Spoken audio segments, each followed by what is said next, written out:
وجهك وعظيم سلطانك حمدا خالدا مع خلودك دائما مع دوامك لا منتهى له دون علمك ولا منتهى له دون معصيتك الحي القيوم علي العظيم جواد الكريم حنان منان فعال لما يريد والصلاة والسلام على حبيبنا وحبيب ربنا مصطفى مجتبى لواء الحمد بيده يوم القيامة سيد الأولين والآخرين إمام المرسلين والمتقين رسول رب العالمين شفيع المذنبين حريص بالمؤمنين رؤوف رحيم صلى الله عليه وعلى آله وأصحابه وأتباعه صلاة وسلاما تنجينا بها من جميع الأحوال والآفات وتقضي لنا بها جميع الحاجات وتطهرنا بها من جميع السيئات وترفعنا بها عند الله أعلى الدرجات أما بعد فأعوذ بالله من الشيطان الرجيم بسم الله الرحمن الرحيم لئن شكرتم لأزيدنكم ولئن كفرتم إن عذابي لشديد وقال جل جلاله وأما بنعمة ربك فحدث وقال رسول الله صلى الله عليه وسلم اغتنم خمسا إلى آخر الحديث أو كما قال عليه الصلاة والسلام উক্ত মাহফিলের সম্মানিত সভাপতি উপস্থিত উলামায়ে কেরাম শহরের বিভিন্ন জায়গা থেকে আগত মুসলমান ভাইয়েরা বিশেষভাবে যুবকরা যেই পর্যন্ত লাউড স্পিকারের আওয়াজ পৌঁছতেছে যদি কান পাতার সুযোগ থাকে অর্থাৎ শোনার যদি কোনো সুযোগ থাকে তাহলে পর্দার অন্তরালে মা ও বোনেরা কোরআন হাদিস থেকে যতটুকুই তেলাওয়াত করলাম আশা রাখি একই সামনে রেখে কিছু কথা রাখবো কিন্তু সাথে সাথে সকলের কাছে হাত জোর অনুরোধ যতটুকু শুনবো যতক্ষণ শুনবো কথা যতক্ষণ চলবে পরিপূর্ণ মনোযোগ দিয়ে শুনবো দ্বিতীয় পরিবেশটাকে পরিপূর্ণ নীরব এবং নিশ্চুপ রাখবো কেননা এই দুটোটাই আল্লাহর আদেশ ফাসতামিউ এটাও আল্লাহর আদেশ আনসিতু এটাও আল্লাহর আদেশ পরিপূর্ণ মনোযোগ দিয়ে শোনা এটাও আল্লাহর আদেশ পরিপূর্ণ পরিবেশটাকে নির্জুম রাখা এটাও আল্লাহর আদেশ আর সত্য এটাই আল্লাহর আদেশ যত মানব যত আল্লাহর আদেশ মানব তত বেশি আল্লাহর ঘোষণা আমাদের উপরে সত্যায়িত হবে এই আয়াতেই শেষে আল্লাহর একটা ঘোষণা আছে লাআল্লাকুম তুরহামুন তাইলে আমি তোমাদেরকে রহমতের ছোঁয়া দিব না কিছু জিনিসের ছোঁয়া লাগলেই শোনা হয় যেমন প্রবাদ বাক্য প্রসিদ্ধ পরশ পাথরের ছোঁয়া লাগলে নাকি লোহা শোনা হয় মাইনা নিলাম কিছু সময়ের জন্য এটা সত্য, যদিও আজ পর্যন্ত কেউ পরশ পাথর পায় নাই, দুনিয়ার কোনো মিউজিয়ামেও নাই। এটার অস্তিত্ব আছে কিনা বিজ্ঞান বলতে পারে না, যে এমন কোন পাথর দুনিয়াতে আছে কিনা যেটা ছোঁয়া লাগলে কি হয়, শোনা হয়। কিন্তু মাইনা নিলাম পরশ পাথরের ছোঁয়া লাগলে যদি শোনা হতে পারে, তো আজকে তো শুধু রহমতের ছোঁয়া লাগবে না, যদি আল্লাহর হুকুম পুরা হলো তাহলে শুধু রহমতের ছোঁয়া লাগবে না, হতে পারে রহমতের বৃষ্টিও হবে। অনেকে আকাশের দিকে চাইতেছে মেঘ আসে কিনা, ঠিক না? যদি রহমতের ছোঁয়া লাগলেই শোনা হয়, রহমতের ছোঁয়া লাগলেই শোনা হয়। একটা উদাহরণ দিব, হাদিস থেকে দিতেছি, একটু পিছের থেকে নিয়ে যাইতেছি যাতে বুঝে আসে। বুঝে না আসলে কিন্তু জীবনটা কেটে যাবে। আমরা ভুল ধারণা নিয়ে কবরে চলে যাব। আজকে আমরা সবাই ভুল ধারণায় আছি, সবার ধারণা ভুল।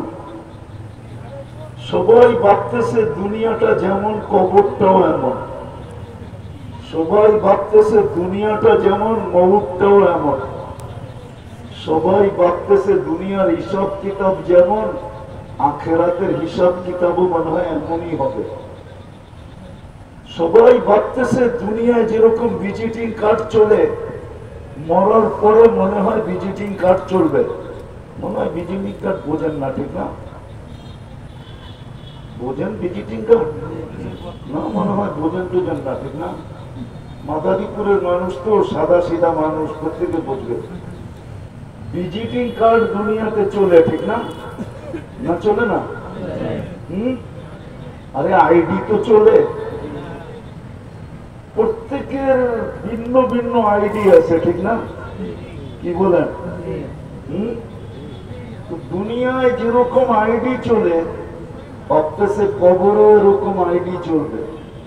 না না, ভুল ধারণা। ভাবতেছে দুনিয়ায় যেরকম সম্পর্ক চলে, কবরে এরকম সম্পর্ক চলবে। আমি নিয়ে যেতেছি, দেখাবো দুই একটা করে দেখাবো, তারপরে আসল জায়গায় নিয়ে যাব। কেননা জীবনটা কিন্তু ছোট, অস্তিত্ব নিজের ইচ্ছায় না। আল্লাহর রহমতের বৃষ্টি যদি আমাদের উপরে না হতো, তাহলে আমি কোনোদিন মানুষ রূপে অস্তিত্ব নিতাম না। মানুষ রূপে অস্তিত্ব নেওয়া এটাই প্রমাণ করে যে আল্লাহর রহমতের বৃষ্টি আমার উপরে ছিল। বিদায় আমি সৃষ্টির শ্রেষ্ঠত্বের মুকুট মাথায় নিয়ে অস্তিত্ব নিতে পারছি। আমি মানুষ, সৃষ্টির সেরা। একদিকে সেরা না, সর্বদিকে সেরা। আমার কোনো তুলনা হয় না, কোন সৃষ্টির সাথে মানুষের তুলনা হয় নাকি? ফেরেশতার সাথে, ফেরেশতার সাথেও তুলনা হয় না। যদি তুলনা হতো তাহলে ফেরেশতা 24 ঘন্টা আমার সেবা করতো কেন? হাদিস তো বলে ফেরেশতা 24 ঘন্টা আমাদের সেবা করে। মনে হয় হুজুররা বিশ্বাস করতে চাইতেছে না। ফেরেশতা 24 ঘন্টা সেবা করে। ফেরেশতাদের অনুরোধ ছিল, ফাজআল লাহুমুদ দুনিয়া ওয়াজআল লানাল আখিরা। মানুষকে দুনিয়া দিয়া দেন, আমাদেরকে আখিরাত দিয়া দেন। যুক্তি বলে ওরা যাবে আর নাফরমানি করবে। আতাজালু ফিহা মান ইউফসিদু ফিহা, ওরা জমিনকে রক্তে রঞ্জিত করবে, ওরা সারা দিন নাফরমানি করবে। বলুক এই যুবকরা, আমি গানের কথা বলতেছি না, নাচের কথা বলতেছি না। এই মাদারীপুরের যুবক যুবতীরা সারা রাত্রে নেটে যা দেখে, এটা যদি সমাজে প্রকাশ পাইত তাহলে কোন যুবককে তার মা ঘরে ঢুকতে দিতেন না। বলো কারা? বলুক মেয়েরা ভিতর থেকে কেউ সমাজে যদি প্রকাশ করে দিতেন আল্লাহ কসম খোদা, কোন মেয়ের বাড়িতে কোন ছেলের প্রস্তাব যেত না। সত্য বলতেছি, ইন্টারনেটের যুগ, কোন ছেলের কাছে কোন মেয়ের বাবা মেয়ে দিতে চাইতেন না। ইন্টারনেটের কারণে তো আমার সমাজ এরকম কলুষিত। লুকায় কে? কে? এই জন্যই তো আদম আলাইহিস সালাম বলছিলেন, আমি প্রথম মানুষ, প্রথম নবী, প্রথম রসুল, আমি মানব জাতির পিতা। তারপরও একটা ভুল করলাম, কিয়ামতের সকাল পর্যন্ত মানুষকে আল্লাহ জানায়া দিলেন শুধু ভুল, গুনাহ না। আর উম্মতে মুহাম্মদীর সাথে আল্লাহর কেমন পীড়িত, পীড়িত বুঝেন কি? মোহাব্বত, পীড়িত ওরা বোঝে, বুঝামু। 14 তারিখে ফুলও দেয়, হোটেলেও খাওয়ায়, বাড়িতেও পার্সেল দেয়। যদি ডাক্তার অনুমতি দিত তাহলে কলিজা খুলা ভুনা করা ওর প্যাকেট করে ওর হাতে উঠায় দিত। তারপরে বলতো বাড়িতে যে শুধু আমাকে একটা মেসেজ দিবা, I.U, এটার নাম হলো পীড়িত। কিন্তু ছেক্ষায় সবাই এটাই বাস্তব। চেহারায় বলতেছে সব ছেক্ষা ওরা পারে না, ওরা সামাজিকতার কারণে মিছিল বাহির করতে, নাইলে মাদারীপুরে ডেলি মিছিল হতো আর পুলিশের কন্ট্রোলের বাহিরে হতো। প্রত্যেক বাড়ির সামনে যে মিছিল করতো, শেখে এসে আমার ভাই, পরেরটা বললাম না, বাইরে বাড়ির থেকে বাইরো, কিন্তু সামাজিকতার কারণে পারে না। তো যেটা বুঝাইতেছিলাম, আদম আলাইহিস সালাম বলে উম্মতে মুহাম্মদীর সাথে কেমন মহব্বত। 24 ঘন্টা গুনাহ করে আল্লাহ কাউকে জানতে দেয় না। আর আমি তো একটা ভুল করলাম, সারা দুনিয়াকে জানায় দিল, না জানায় নাই? কি বলে হুজুররা? হুজুর তো নাই, সব চলে গেছে, সব চলে গেছে। এখন তো দেখতেছি সব বাচ্চা বাচ্চা বসে আছে, ঠিক না? যেটা বুঝাইতেছিলাম, উম্মতে মুহাম্মদীর সাথে আল্লাহর মহব্বত। আদম আলাইহিস সালাম বলতেছে কেমন মহব্বত, সারা দিন গুনাহ করে কাউকে জানতে দেয় না। দ্বিতীয় উনি বলতেছিলেন যে একটা ভুল করলাম, 350 বছর কাঁদানের পরে, 300 বছর কাঁদানের পরে মাফ করলেন। 300 বছর টানা কাঁদলেন, তারপরে মাফ হয়েছে। কিন্তু উম্মতে মুহাম্মদী সারাদিন গুনাহ করবে, রাত্রে আল্লাহ ডাইকা ডাইকা মাফ করে দেবে। এখন ডাকতেছে, এখন রাতের 3 ভাগের 1 ভাগ অতিবাহিত হয়ে গেছে, বুখারী শরীফে আছে।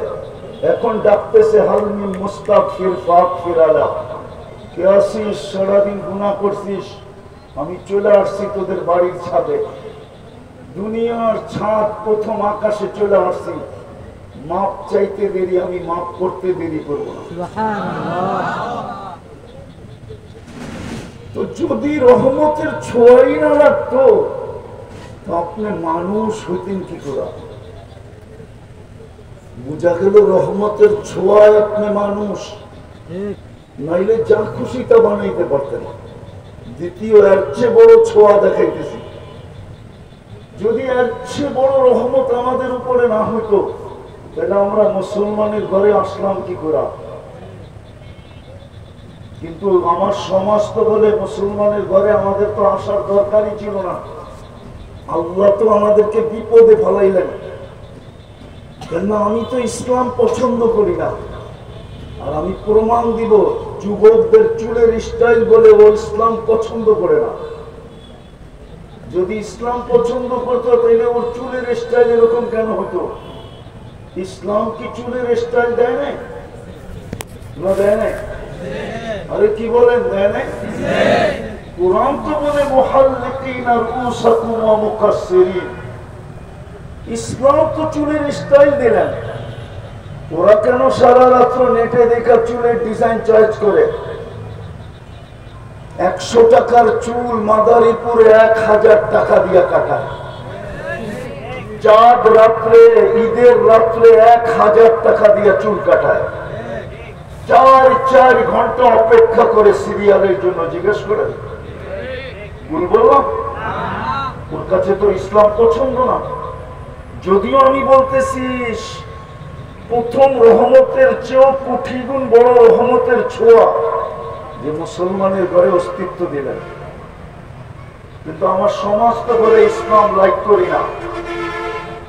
আমি নিয়ে যাব, আমি আবার মিলাবো, যেখান থেকে শুরু করছি। লম্বা বেশি হবে না, কেননা আলী হাসান ওসামা ওয়াজ করার পরে আমার ওয়াজ যে কেউ খাবে না এটা আমি বুঝি। এই জন্য আমি লম্বা করব না, আমি শর্টে মেরে দেব, পাতাইলা চলে যাব। এই জন্য অল্প সময় শেষ করে দিব, কারণ আমি তো ঠান্ডা হুজুর, ঠিক না? এত বেশি এলেম সেলেমও নাই আমার, না বস্তাতন ফিরে এলমে না জিসমে। এই জন্য আমি লম্বা করবো না, কিন্তু মনোযোগ দিয়ে শুনলে কাজে লাগবে। দ্বিতীয়, আল্লাহ রহমত আমাদের উপরে ছোঁয়া দিলেন, মুসলমানের ঘরে অস্তিত্ব। আজকে ইসলাম তো আমরা লাইক করি না। আমাদের যুবকের পোশাক বলে না, আশাক বলে না, চাই বলে না, চলন বলে না, আমাদের সমাজের কোনো জিনিসই বলে না যে আমি ইসলামকে লাইক করি। আমাদের শুধু পুরুষ না, ছেলে না, আমাদের মা বোনদের চলাফেরা এটা বলে না যে আমি ইসলামকে পছন্দ করি। এর চেয়ে বড় রহমতের ছোঁয়া। বরং আমি কসম খেলে ভুল হবে না, আল্লাহ পুরো রহমতের পাত্র আমাদের উপরে ঠেলা দিয়া উম্মতে মুহাম্মদী বানাইছে। কি আরে বলেন না, উম্মতে অর্থ কি? মুহাম্মদুর রাসূলুল্লাহ উম্মত। আপনি বলবেন পুরা পাত্র ঢাইলা দিল, কোত্থেকে পেলেন? আমি আপনাদেরকে যুক্তি দিতেছি, পাত্র রাখবেন তো রাখবেন কেন? আমাদের পরে তো কোনো উম্মত নাই, পাত্র রাখার তো কোনো প্রশ্নই নাই।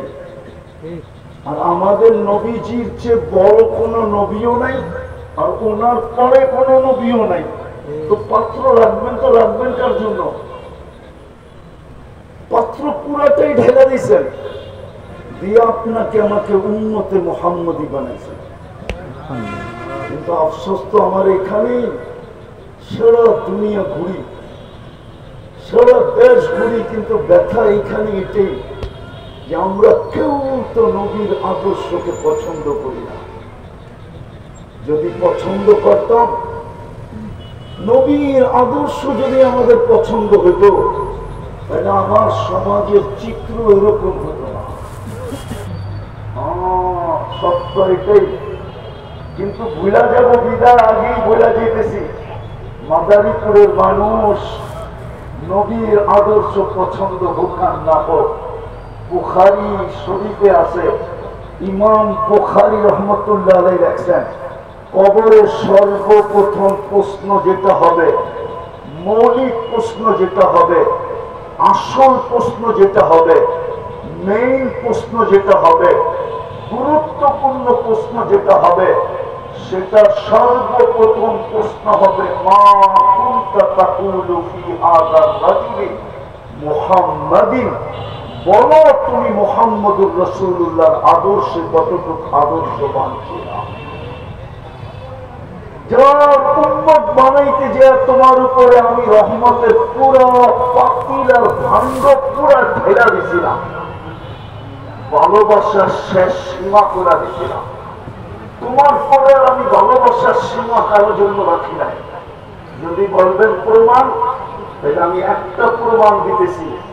পরিশ্রম এক রাত্র, কয় রাত্র? কয় রাত্র? পরিশ্রম কয় রাত্র? সজাগ কয় রাত্র? 83 বৎসরের ইবাদত কেন দিবেন? না ভুল বলতেছি? লাইলাতুল কদরি খায়রুম মিন আলফি শাহর। তাও তো আমি খায়ের বাদ দিয়ে বলতেছি, খায়ের যদি যোগ করি তাইলে 83 কোটি বছর বললেও কম হবে। আমি যদি 83 কোটি বছর বলি তাইলেও কম হবে যদি খায়ের যোগ করি। কেন আপনারা বুঝবেন না, হুজুররা হয়তো বুঝতে পারে। আর মেইন বক্তা চলে গেছে তো সবাই চলে গেছে, আমাকে আপনাদের ভিতরে রেখা গেছে। কয়েকজন ছাত্রই আছে, ওদেরকে দিয়ে প্রমাণ করি।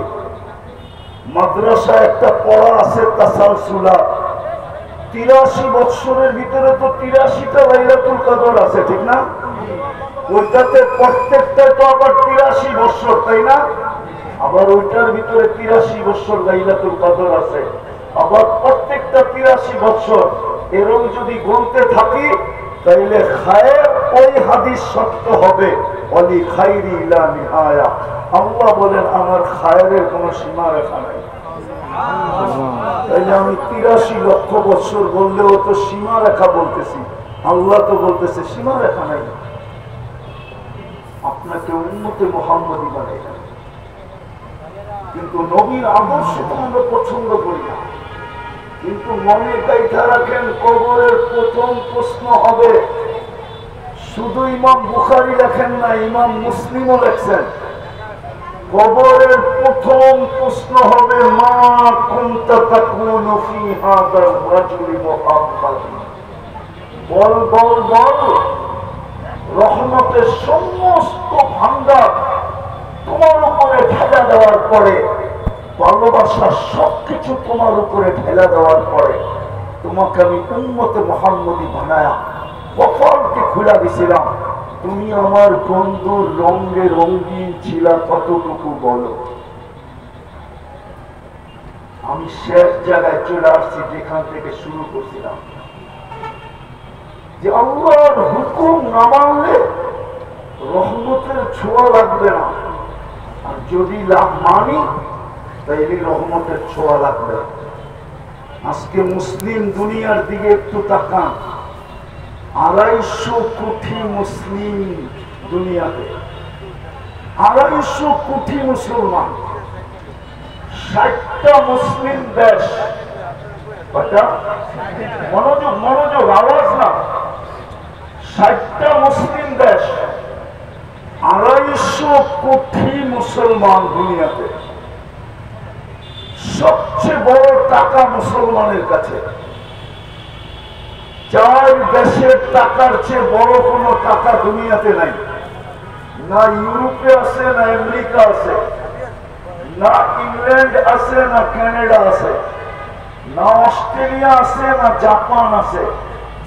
দুনিয়ার কোন উন্নত দেশে নাই 4 মুসলিম দেশের চেয়ে বড় টাকা। কুয়েত, বাহরাইন, ওমান, ব্রুনাই, 4 দেশের চেয়ে বড় কোন টাকা দুনিয়াতে নেই। মুসলমানের চেয়ে কাপড় চোপড় দুনিয়াতে বেশি কেউ পরে না। বিকেনি একটা কাপড় হলো নাকি? বিকেনি চিনেন? চিনেন ওদের বিকেনি? না মনে হয় চিনে না। ওই যে ওরা চিনে, ওরা চিনো না বিকেনি? বিকেনি একটা পোশাক, বলো কি? মাদারীপুরে বাজারে তো 200 টাকা দিলেই পাওয়া যায়, ঠিক না? না পাওয়া যায় না? দোকানের ঠিকানা দিন না, 200 টাকা যার দাম। মুসলমানের চেয়ে কাপড় চোপড় কেউ বেশি পড়ে না। আমি ওর বুকের ভিতরে পাও রেখা বলতেছি যে এখানে সবচেয়ে বেশি ইউরোপ প্রবাসী। মাদারীপুরের চেয়ে ইউরোপ প্রবাসী বাংলাদেশে কোথাও নাই। ওর বুকের ভিতরে পা দিয়া বলতেছি, শুধু মাদারীপুরে ব্যবহৃত কাপড় যতগুলা আলমারিতে রাখা আছে, ইউরোপের কোন দেশে এতগুলা ব্যবহৃত কাপড় এন্টার দেশে আলমারিতে রাখা নাই। চ্যালেঞ্জ, যদি ব্যবহৃত কাপড় আলমারিতে রাখা থাকতো তাইলে ইউরোপের গলি গলি প্রত্যেক রোডে রোডে, প্রত্যেক চৌরাস্তায়, প্রত্যেক সুপার মার্কেটের সামনে, প্রত্যেক কাপড়ের দোকানের সামনে পুরান কাপড় রাখার জন্য আমাদের দেশে যেরকম শহরে ডাস্টবিন রাখা থাকে, ময়লা রাখার জন্য পুরান কাপড় ড্রপ করার জন্য এরকম বক্স রাখা থাকতো না।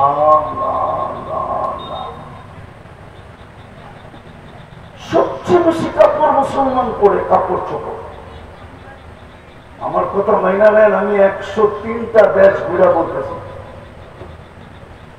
আমার কাছে শুধু নিউজিল্যান্ড বাকি আছে, 7 মহাদেশও বাকি নেই, দেখা শেষ। আমার দিলে এখন আর দুনিয়া ঘোরার কোন আকাঙ্ক্ষা নাই। সেঞ্চুরি হয়ে গেছে, আরেকটা বললে হবে, না হইলে নাই। আমি ঘুরে বলতেছি, আমি আপনাদের স্বাধীনতা দেখি নাই।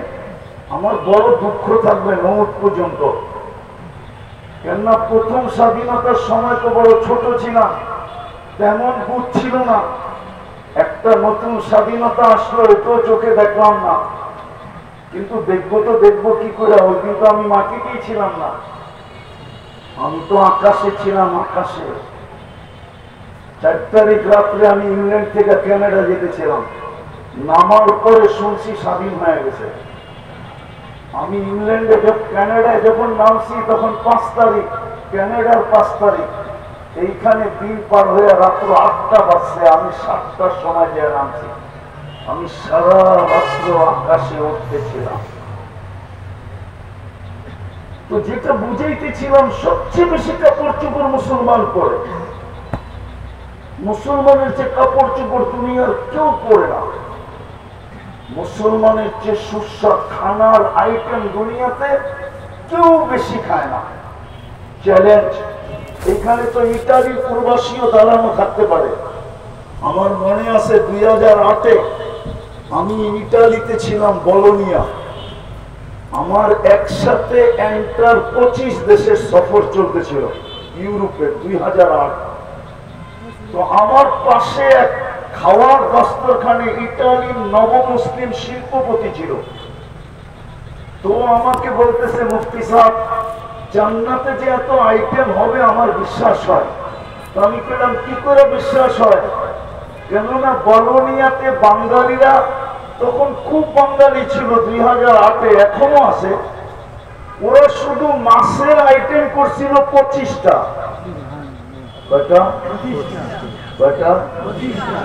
25 আইটেম শুধু মাছের। তো বলতেছে, দস্তরখান দেখে আমার মনে হয় জান্নাতে কোটি কোটি আইটেম হবে। আমি বললাম, ইসলামের আগে তুই কি খাইতি? 24 ঘন্টায় তো কাজ করতাম, খাওয়ার সুযোগ কোথায় পাইতাম? হয়তো গাড়ি চালাইতে চালাইতে একটা বার্গার খায়া নিতাম, একটা পিজা খায়া নিতাম, একটা হটডগ খায়া নিতাম, একটা এটা সেটা খায়া নিতাম, উপরে একটা ড্রিঙ্কস, তার উপরে 1 গ্লাস মেজা দিতাম। 1 গ্লাস বুঝেন? বেশি খাইলে তো আবার চালাইতে পারবো না। আর 1 গ্লাস মনে হয় বোঝেন না, ঠিক না? বুঝছে, ফিডার তো খায় না। বুঝছে, ফিডার তো খায় না। 1 গ্লাস মেজা দিতাম, এই আমাদের খাওয়ান ছিল। দুনিয়ায় মাছেরই 25 আইটেম। মুসলমানের চেয়ে বেশি আইটেম কেউ দুনিয়াতে খায় না। মুসলমান নরনারীর চেয়ে বেশি প্রসাধনী দুনিয়ার কেউ ব্যবহার করে না, কসম খোদার করে না। মুসলমানের চেয়ে ব্র্যান্ড কেউ ব্যবহার করে না। আমার কথা বিশ্বাস করেন, আমি চোখে দেখা বলতেছি আপনাদেরকে। আমি পারি আপনাদেরকে এখন নেটের থেকে বাহির করে দেখায় দিতে যে মাইক্রোসফটের মালিক বিল গেটস এর সবচেয়ে দামি প্যান্ট কয় টাকা, কয় ডলার, আমি দেখায় দিতে পারি। আপনি এখন সার্চ দেন, আমি যুবকদের পায়ে ধরে বলি, এখন সার্চ দাও যে মাইক্রোসফটের মালিক বিল গেটসের সবচেয়ে দামি প্যান্ট কয় ডলার। এখন তোমাকে গুগল দিয়ে দিবে, দেখো কয় ডলারের। আর আমাদের যুবকদের টি শার্ট কয় ডলারের, ওর গেঞ্জি কয় ডলারের, ওর হাতের সেট কয় ডলারের? বলুন, মুসলমানের চেয়ে ব্র্যান্ড কেউ ব্যবহার করে না, মুসলমানের চেয়ে দামি জিনিস কেউ ব্যবহার করে না। ব্রুনাইয়ের বাদশার যে বাড়ি ব্রুনাইতে, ওটাতে 1000 কামরা, 1000। দুনিয়ার কোন প্রেসিডেন্ট নাই, হোয়াইট হাউসও 1000 কামরা না। 1000, 100 কামরা কিনা জানি না, 100 কিনা। রানী এলিজাবেথের বাড়ি তো 100 কামরা কিনা জানি না। আমি দেখা আসছি অক্টোবরে, আমি দেখা আসছি আগস্টে, ইংল্যান্ডে ব্রুনাইয়ের প্রেসিডেন্টের বাড়িতে 400 কামরা, 400। ওর পার্সোনাল গাড়ি হলো 500, দুনিয়ার সবচেয়ে দামি। যেই গাড়ি ব্যবহার করে সব সময়, ওটার এন্টার গাড়ির পার্টস হলো সোনা। আমি আপনাদেরকে দেখাইতে চাইতেছি, ইতিহাস বলতে চাইতেছি না, ব্যথা বুঝাইতে চাইতেছি যে সব দিক দিয়ে যখন মুসলমান উঠবে, তো আজকে মুসলমানের এই দুরবস্থা কেন? কেন মুসলমান নির্যাতিত? কেন মুসলমান নিষ্পেষিত? কেন মুসলমান ঘৃণিত? কেন মুসলমান দীক্ষিত? কেন মুসলমান লাঞ্ছিত? কেন মুসলমান বঞ্চিত? কেন মুসলমান নির্যাতিত? যেটা দেখতে দেখতে দেখতে দেখতে আমাদের যুবক যুবতীরা, আমার সমাজের শিক্ষিত মানুষগুলা, আমার সমাজের মানুষগুলা ইসলাম বিদ্বেষী হইতে চলছে। ওরা সদা সর্বদা ফেসবুক খুললেই দেখে, নেটের জগতে ঘুরলেই দেখে, দুনিয়ার কোথাও ভ্রমণে গেলেই দেখে যে আমরা সর্বদিক দিয়ে লাঞ্ছিত, সর্বদিক দিয়ে বঞ্চিত, সর্বদিক দিয়ে দীক্ষিত, সর্বদিক দিয়ে ঘৃণিত। বিদায় ইসলামের ঘৃণা ওদের দিলের ভিতরে বসতে শুরু করছে। আর শুধু বসতে শুরু করছে না, মুসলমান আজকে ইসলামকে ঘৃণা করতে শুরু করছে। মুসলমানের চেয়ে বেশি আর কেউ ইসলামকে ঘৃণা করে না। কিন্তু যুবক, একটা কথা মনে রাখো, একটা কথা মনে রাখো, তুমি ওদের সাজি যত সাজো না কেন, তোমাকে বাঁচাইতে হলে ইটালিতে লম্বা কয়েকটা বান্ডেল গুনতে হবে। তোমার রূপরেখা দেখা কেউ তোমাকে এই দেশ থেকে নিয়ে যাবে না। মনে হয় বুঝাইতে পারি না। তোমাকে লম্বা বান্ডেল দিয়েই যেতে হবে। তোমার রূপরেখা দেখাও তোমাকে নিবে না, তোমার পোশাক আশাক দেখা নিবে না। রব্বে কাবার কসম, কোন দিন তোমাকে নিবে তো না, নিবে না, তোমাকে পছন্দ পর্যন্ত করবে না। আমরা চিনি, আমাদেরকে চিনাইতে হবে না। আমি চিনি যাদের কাছে ইউরোপিয়ান পাসপোর্ট আছে, যাদের কাছে ক্যানাডিয়ান পাসপোর্ট আছে, যাদের কাছে ইংল্যান্ডের পাসপোর্ট আছে, যাদের কাছে আমেরিকান অস্ট্রেলিয়ান পাসপোর্ট আছে, দুনিয়ার উন্নত দেশের পাসপোর্ট আছে। ও পাসপোর্টধারী, ওই দেশের নাগরিক, সম পরিমাণ ওই দেশের সুযোগ সুবিধা ভোগ করে বটে, কিন্তু ওর পাসপোর্টটা যখন ইমিগ্রেশনে চেক করে, তো ওকে যেই চোখ দিয়া দেখে, ওই দেশের একজন গায়রে মুসলিম নাগরিককে ওই চোখ দিয়া দেখে না। না না না না, চ্যালেঞ্জ, কোন প্রবাসী থাকলে এখানে আসো, কোনদিন ওই চোখ দিয়ে দেখে না। বরং 10, 15, 20, আধা ঘন্টা, 2 ঘন্টা পর্যন্ত জিজ্ঞাসা করে। ও জানে এটা মুসলমান। আমাদের রঙে রঙিন হইলে হবে কি, আমাদের পাসপোর্ট গ্রহণ করলে হবে কি, আমাদের দেশের গ্রিন কার্ড পাইলে হবে কি, আমাদের দেশের নাগরিক হইলে হবে কি। এ জন্মসূত্রে মুসলমান। এ জন্ম নিতে দেরি, কানে আজান একামত আসতে দেরি করে নাই। বিদায় ও জানে তোমাকে জন্ম নিতে দেরি, আজান একামত তোমার কানে আসতে দেরি করে নাই। জন্মের সাথে সাথে তোমার কানের ভিতর দিয়া তোমার ভিতরে একটা আগুনকে ঢুকায়া দেওয়া হয়েছে, যেটা কোনো দিন নিভবে না না না না না। ও জানে আমি শেষ জায়গায় চলে আসছি। আজকে আমাদের দুরবস্থা কেন? যোগ বিয়োগ তো আমার মিলে না। আমি মাদারীপুরে বলতেছি ধ্যান, যোগ বিয়োগ আমার মিলে না। আফগানিস্তান মাটিতে মিশা গেল, যোগ বিয়োগ মিলল, কিন্তু ইরাকে আইসা আর মিলল না। মিলল না তো মিলল না, কেন মিলল না? কেন? ইরাকে যদি আমি তাকাই, ইরাকের দিকে যদি আমি দেখি, ইরাকের দিকে যদি আমি দেখি, এইদিকে এইদিকে এইদিকে এইদিকে দেখি, এইদিকে শয়তান কিন্তু আগেই বলছি আমি, হুকুম না মানলে কিন্তু ছোঁয়া মিলবে না। আর শয়তান চাবে না আজকে আমরা আল্লাহর রহমতের ছোঁয়া নিয়ে উঠি। শয়তান চাবে না। এই জন্য অনেক পরিস্থিতি শয়তান ভাবতে ছিল বৃষ্টি আসবেই আসবে, ঠিক না? কিন্তু আসে নাই। অনেক ভাবে চাবে যেন রহমতের ছোঁয়া না লাগে। তো যেটা বুঝাইতেছিলাম আমি, যে ইরাক তো আমার যোগ বিয়োগে মিলে না। কেননা ইরাকে তো নবীর কবর দেখি তো দানিয়াল আলাইহিস সালাম ঘুমানো, সাহাবা দেখি তো 12 থেকে 13,000 সাহাবার কবর। হায়দারে কাররারের দিকে দেখি, আলিউল মুর্তাজা হায়দারে কাররার, উনিও তো ইরাকে ঘুমানো। হোসাইনও তো ইরাকে ঘুমানো। আমাদের মুজহাবের আবু হানিফা রহমাতুল্লাহ আলাইহি তো ইরাকে ঘুমানো। পীরানে পীর দস্তগীর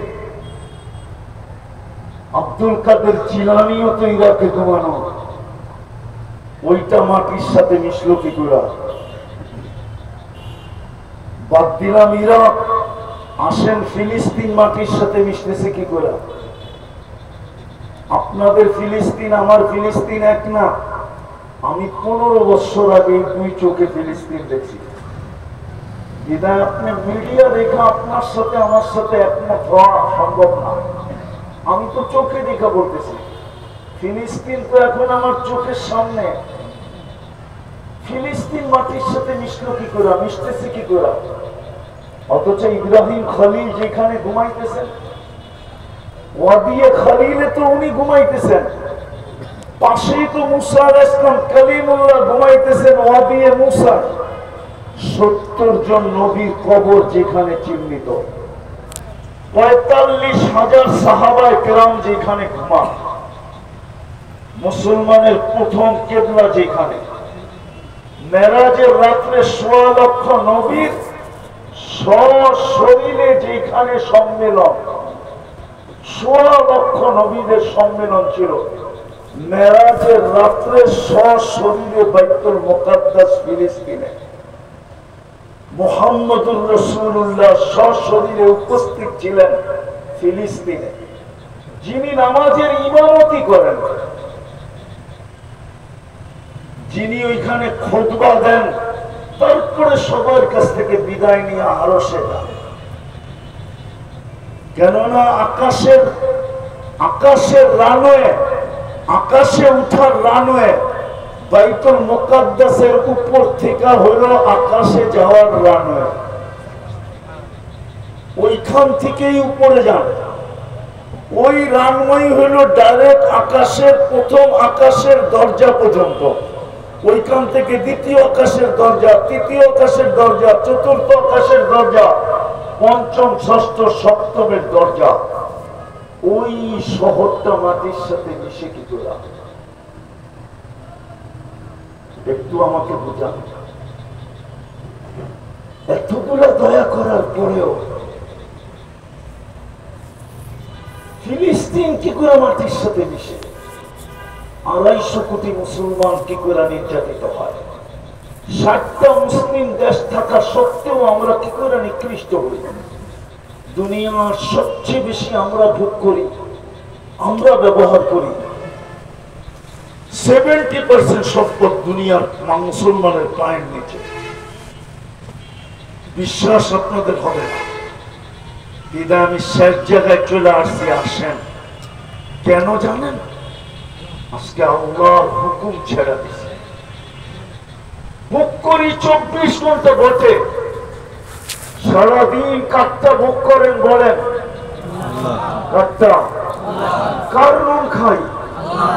জোরে বলেন, একটু জোরে বলেন। আল্লাহ বললে গুনাহ হবে না। আল্লাহ যত জোরে বলবেন তত ভিতরে ক্লিয়ার হবে, ক্লিয়ার ভিতরে।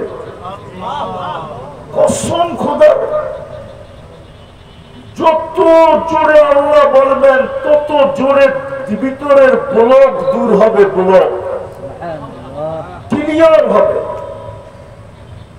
সারাদিন কাটটা ভোগ করি, এই মজমায় একজন বলুক ডেলি আমি 200 বার আল্লাহ বলি। একজন বলুক, 1-2 হবে। কোন যুবক বলুক ডেলি আমি মনের থেকে একবার আল্লাহ বলে একটা চিৎকার দিই। অথচ ও তো মাদারীপুর ফাটায় আল্লাহর দেওয়া যৌবন দিয়া। মাদারীপুর হাতের তালুতে রাখে আল্লাহর দেওয়া কি দিয়া? হ্যাঁ, যৌবনে যদি না থাকতো তোমার দিকে কে তাকাইতো? বলো যুবক, কে ফুলের আশা করতো আর কে তোমাকে ফুল দিত? কে আশা করতো তুমি লেখা পাঠাও I.U, আর তুমি কার কাছে আশা করতে? কেননা তৃতীয় লিঙ্গের কাছে তো কেউ আশা করে না আজ পর্যন্ত। আল্লাহ তো তোমাকে যৌবন দিল, একবার তো আল্লাহ বলে না 24 ঘন্টা বুক করে কাটটা। মাদারীপুরের মানুষ যদি পানির দামে অক্সিজেনের বিল নিতেন, পানির দামে যদি অক্সিজেনের বিল নিতেন, 1 লিটার দাম কত? 30 টাকা যদি অক্সিজেনের দাম নিতেন, রব্বে কাবার কথা, মাদারীপুরে কোন পলিথিনের বাড়িও হইতো না। পলিথিনের মাদারীপুর কেন, বাংলাদেশই হইতো না। উপরে পলিথিন দিয়ে কোনো বাড়ি হইতো না। ডেলি 16,500 টাকা বিল দিতে হতো। 550 লিটার অক্সিজেন নেই, 30 টাকা যদি পার লিটার হয় তো 16,500 টাকা ডেলি বিল হইতো। বিল মাসে হইতো 4,95,000 টাকা বিল। বছরে হইতো কত টাকা বিল? একটু ভাবেন আমার কথা। 24 ঘন্টা আল্লাহটা ভোগ করে, 24 ঘন্টা। দুরবস্থার কারণ বলতেছি, কারণ শুধুমাত্র শুরু। বাংলা একটা প্রবাদ বাক্য আছে, নুরু মাত্র শুরু। আমাদের দুরবস্থা মাত্র শুরু, আরো হবে, আরো হবে, আরো। আমরা চিনি, আমি বাংলাদেশের মহারথীদেরকে চিনি, যাদের সাথে আমি একসাথে